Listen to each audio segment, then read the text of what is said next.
Hello, Roy. How are you? Yeah, I'm okay, thank you. Yeah, good. Good. Look, you won without him on Monday. I just wonder if it's any clearer when Wilf Zaha might be back for you. Well, he was out on the field today, which was good, training with the rehabilitation specialist that we have. And I haven't had a chance to speak to him yet, but it was good to see Wilf out there at least, running and playing with the ball. But of course, muscle injuries, you have to be very careful. So I should have to wait for him to get the clearance really from the medical department so they can be certain that his first sprint is not going to bring about a new injury or a recurrence of the old injury. But I'm rather hoping that certainly by next week we'll be seeing him back in again. So that's my hope.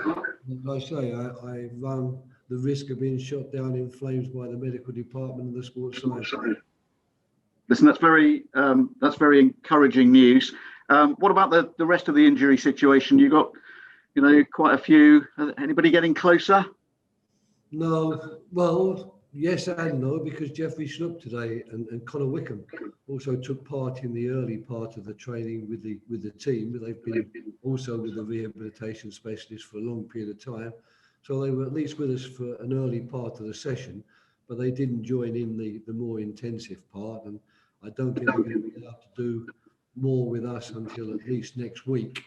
And unfortunately, Nathaniel Klein has picked up a slight muscle injury as well. So I think he'll be out of the running for the game on Saturday. So the injury list is no better. In fact, it's one man worse. Look, Palace fans loved it on Monday. Well, what did the win at Brighton say about you as a team and you as a squad, a group of players? Well, the two things that we wanted before the game, really, apart from the tactical work that we did, was to make certain that we showed the right desire and the right belief and confidence in ourselves and the trust, if you like, that players should have in each other in terms of them being trusted to do the job that we were asking them to do. And I think we saw that, quite clearly throughout the game. We didn't have the sort of possession we would have liked, of course, and we didn't have the amount of opportunities to score that we would have. I thought our defending was really good, and the shape of the team could go out. And in particular, I thought the desire and the spirit and the confidence to do what we'd asked them to do in order to keep Brighton at bay, that was there for all to see. Listen, the quality of the goals was right up there. Jean-Philippe Mateta got his first for the club. Sees, I think the quality of the goal and who he scored it against has made him very popular among Palace fans. What will that do for his confidence going forwards? I think it'll do a lot for his confidence going forward. That's the word I mentioned to the players too. And I think to get confidence, you need to do what he did in terms of his goal the other night. And the same would apply to Christian Benteke, fourth goal of the season, which is already a step up on last season's record. And also another extremely good goal. So one expects goal scorers to get confidence from those matters. And it's also good, of course, when the fans watch the goal, really appreciate the goal and start taking the players to their heart. Because Jean-Philippe, it's still early days for him with the club. He's still finding his feet to some extent, as you would expect. But you can't have a better start in a way as a new centre forward coming in from abroad than scoring a goal of that nature. But you play against Fulham. You won at Craven Cottage back in October. But just lately, Fulham seem to be finding some results. What do you sense is different about them now from when you played them earlier in the season?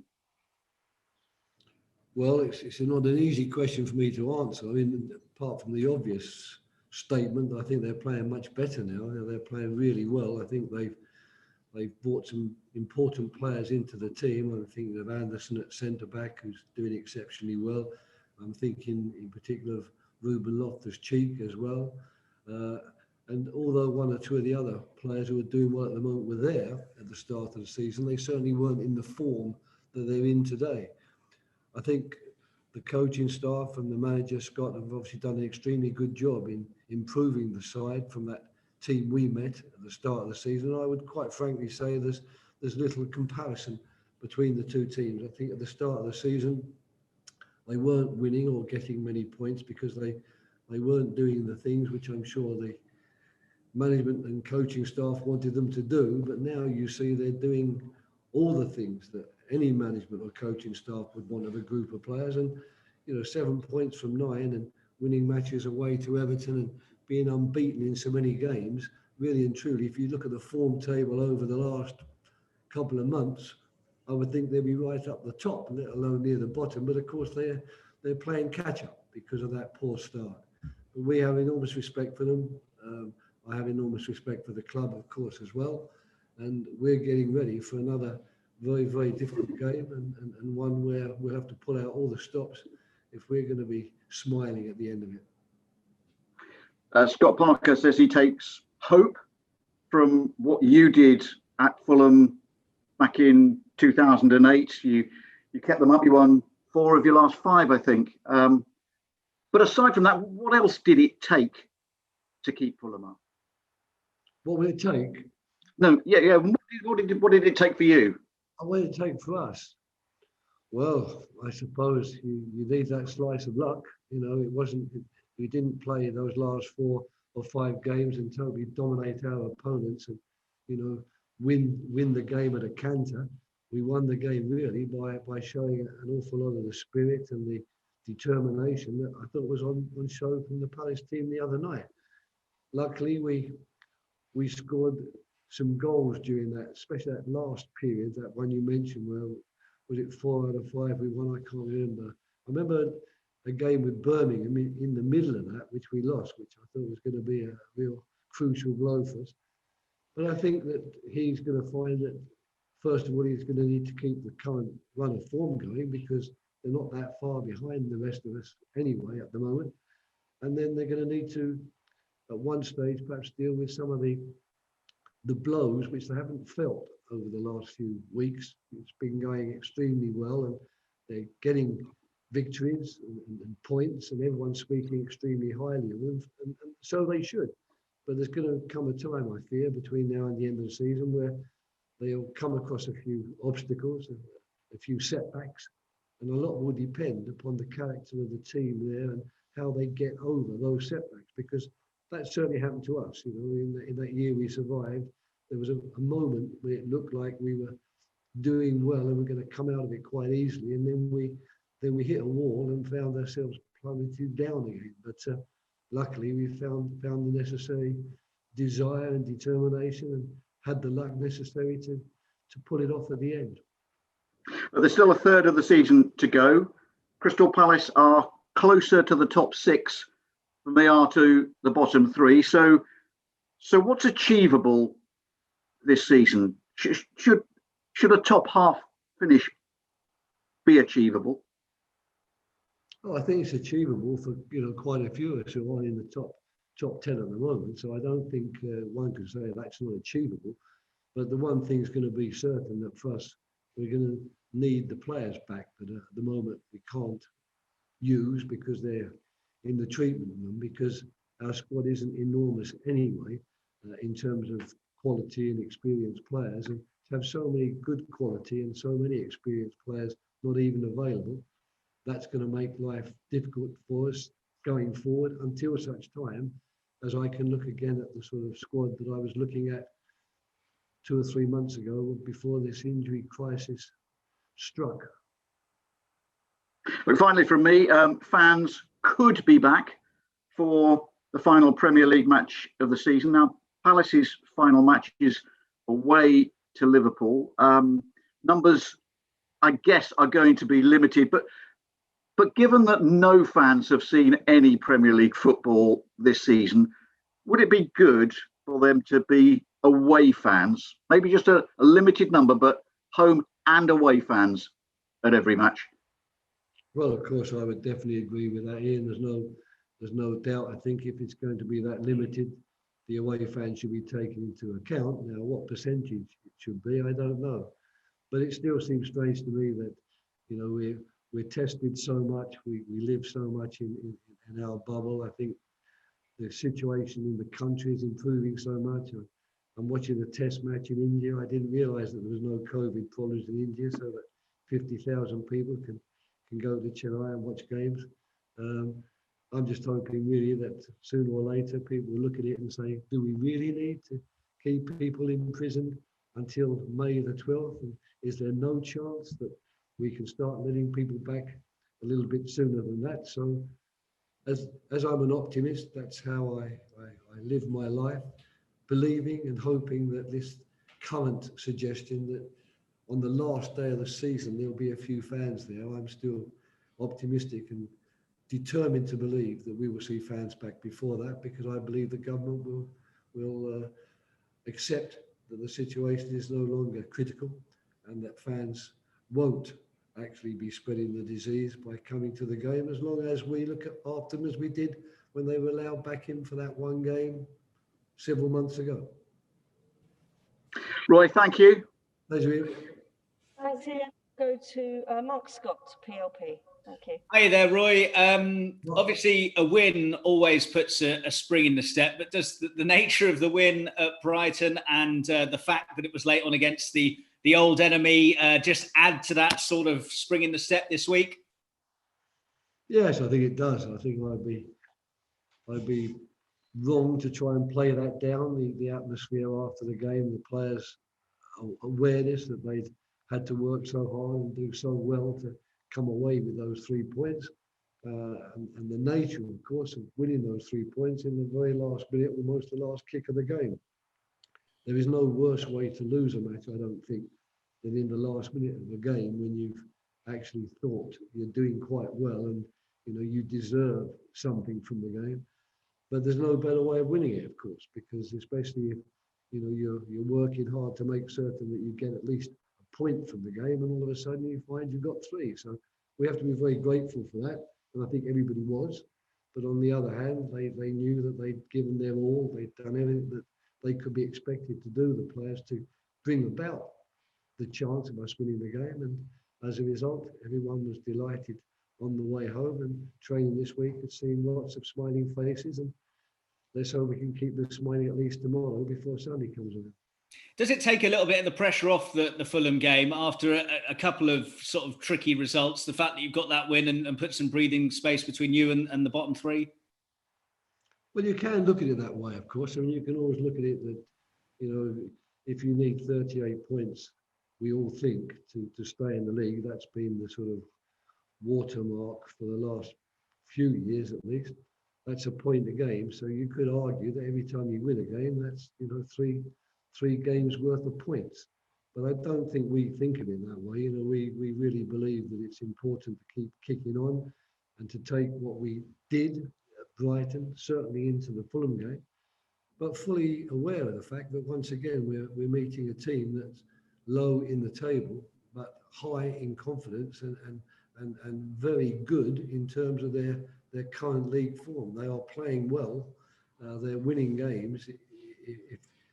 If they hadn't had such a bad start, they'd be much higher in the table than now, and they wouldn't even be thinking about relegation. So I don't know if it really does take the pressure off as such, because we want to put ourselves under pressure, and we want to make certain that we build on the 3 points at Brighton, get a good result against Fulham, knowing full well that with 2 games in the week against Man United and Tottenham, especially with the current injury situation we have, it's not going to be easy to find points in those games.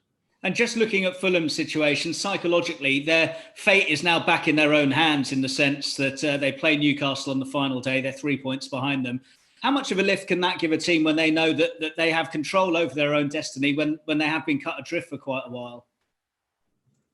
Yeah, I would think I'm expected to come across a Fulham team very, very confident, especially in their ability, because they've got a lot of very, very skillful players, confident in the fact they know how to win matches, because I certainly didn't win matches at Everton when I was playing at Fulham, and they've cracked that hoodoo. And what's why they didn't just crack it by winning the game in a somewhat fortunate fashion. They won it because they played extremely well and deserved all 3 points.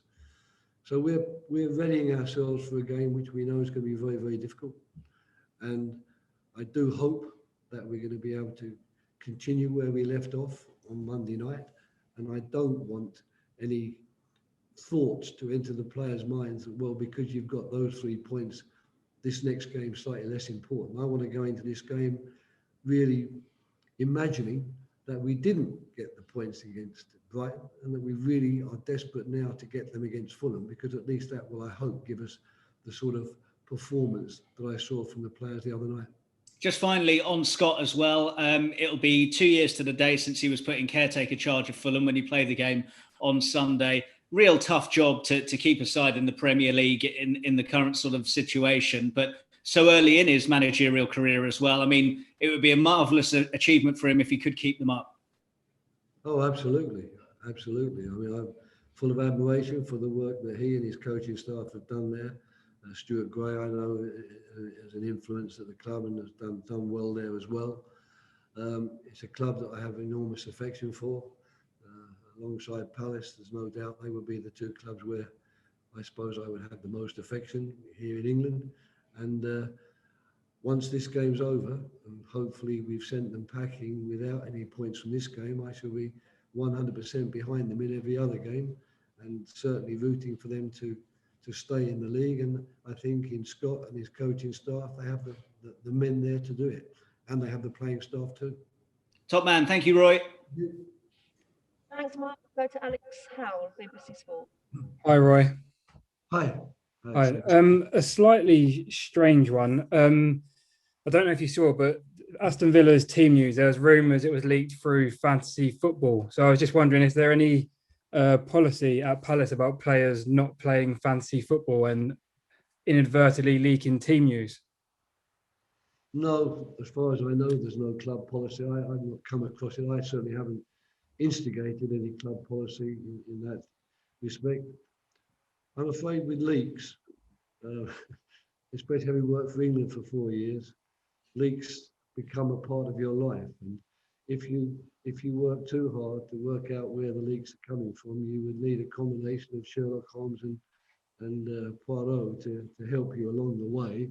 And furthermore, you probably give yourself a lot of sleepless nights, a lot of stress and a lot of worry, only to come to the conclusion in the end, we don't know how it was leaked. I would hope that our players are not in the habit of leaking. I would hope if they play fantasy football, they won't use that as an excuse to tell the opponents what we're doing and what's going on at the club.